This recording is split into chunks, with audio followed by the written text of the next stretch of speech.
ఇది కేవలం ఒక అంతర్జాతీయ సమావేశం కాదు. ఇది భారత రైతుని గ్లోబల్ వేదికపై నిలబెట్టిన చారిత్రాత్మక ఘట్టం. 15వ బ్రిక్స్ వ్యవసాయ మంత్రుల సమావేశం బ్రెజిల్ రాజధాని బ్రసీలియాలో అత్యంత ప్రతిష్టాత్మకంగా జరిగింది.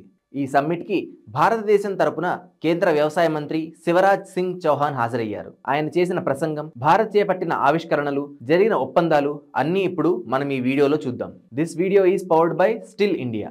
చిన్న రైతుల సాధికారతపై ప్రధాన దృష్టి, పబ్లిక్ ఫుడ్ స్టాక్ హోల్డింగ్ ఎంఎస్పీపై మద్దతు, నేచురల్ ఫార్మింగ్ ఎఫ్పిఓస్ క్లస్టర్ ఆధారిత వ్యవసాయానికి ప్రోత్సాహం, బ్రిక్స్ ల్యాండ్ రిస్టోరేషన్ పార్ట్నర్షిప్ ప్రారంభం, క్లైమేట్ రెసిలియంట్ అగ్రికల్చర్ పై భారత్ ఒత్తిడి, ఇండియా బ్రెజిల్ వ్యవసాయ భాగస్వామ్యం బలోపేతం, సోయాబీన్ ఉత్పత్తి ప్రాసెసింగ్ లో సహకారం, భారత్ నుండి వరల్డ్ ఫుడ్ ఇండియా 2025 కి ఆహ్వానం, బ్రెజిల్ ఎంబసీ వద్ద అమ్మ కోసం ఒక చెట్టు కార్యక్రమం. ఈ సమావేశంలో చిన్న రైతుల స్థితిగతుల గురించి మాట్లాడుతూ, మన దేశంలో కోట్లాది చిన్న రైతులు వ్యవసాయంపై ఆధారపడి జీవిస్తున్నారు. వాతావరణ మార్పులు, ధరల మార్పులు, వనరుల కొరత, ఇలా ఎన్నో సమస్యలు ఎదుర్కొంటున్నారు. అయితే వీరే ప్రపంచ ఆహార వ్యవస్థకు వెన్నెముక. వీరిని నిర్లక్ష్యం చేస్తే గ్లోబల్ ఫుడ్ సెక్యూరిటీ సాధ్యం కాదు అని మంత్రి చౌహాన్ స్పష్టం చేశారు. అలానే ఎఫ్పిఓలు, సహకార మోడల్, ప్రకృతి వ్యవసాయం వంటి విధానాలు చిన్న రైతులకు మద్దతు ఇచ్చే శక్తివంతమైన సాధనాలుగా పేర్కొన్నారు. ఇంతేకాకుండా భారత్ అమలు చేస్తున్న పథకాలపై చర్చ జరిగింది. Digital agriculture mission, drone technology, Lakhpati Didi, drone Didi లాంటి కార్యక్రమాలు రైతుల ఆదాయాన్ని పెంచడమే కాకుండా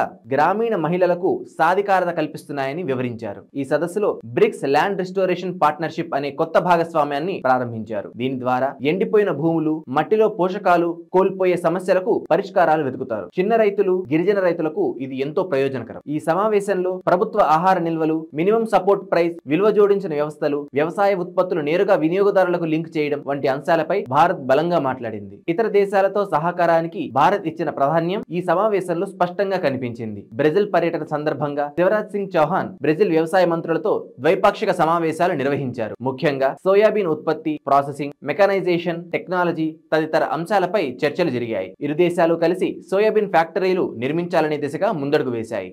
ఈ విధంగా భారత్ బ్రిక్స్ వేదికపై తన వ్యవసాయ సామర్థ్యాన్ని, దిశను, రైతుల పట్ల ఉన్న కమిట్మెంట్ ను చాటింది. ఈ పర్యటన భారత వ్యవసాయ రంగానికి అంతర్జాతీయ స్థాయిలో దోహదపడే మార్గాలను తెరిచింది. అందుకే రైతులకి ఇది ఒక గుడ్ న్యూస్ అనే చెప్పాలి. ఇలాంటి మరిన్ని వ్యవసాయ సంబంధిత విశేషాల కోసం మా ఛానల్ కి సబ్స్క్రైబ్ చేయండి. మీ అభిప్రాయాలను కింద కామెంట్ చేయండి.